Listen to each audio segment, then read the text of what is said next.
తెలంగాణ ప్రభుత్వం రైతు భరోసా పథకానికి సంబంధించి కీలక నిర్ణయం తీసుకుంది. యాసంగి సీజన్కు సంబంధించి రైతు భరోసా నిధుల విడుదలలో భాగంగా పంటలు వేసిన భూములకు మాత్రమే పెట్టుబడి సహాయం అందించాలని నిర్ణయించుకుంది.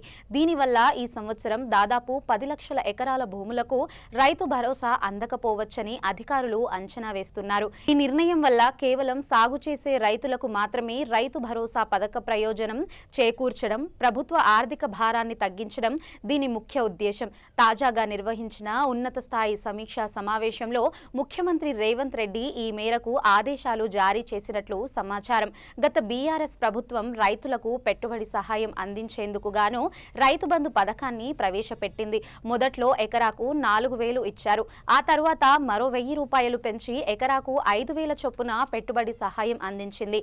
అయితే ఈ పథకం ద్వారా వ్యవసాయం చేయని వారు, బీడు భూములు, కొండలు, గుట్టలు ఉన్న భూములకు కూడా నిధులు అందుతున్నాయని ఆరోపణలు వచ్చాయి. అనర్హులు కూడా లబ్ధి పొందుతున్నారని గుర్తించారు. కాంగ్రెస్ ప్రభుత్వం అధికారంలోకి వచ్చిన తరువాత రైతు బంధును రైతు భరోసాగా మార్చి ఎకరాకు 6,000కు పెంచింది. ఈ పథకంలో కూడా అనర్హులు లబ్ధి పొందుతున్నారని రేవంత్ ప్రభుత్వం గుర్తించింది. అందుకే అర్హులైన రైతులకు, అంటే నిజంగా సాగు చేసే భూములకు మాత్రమే పెట్టుబడి సహాయం అందించాలని నిర్ణయించింది.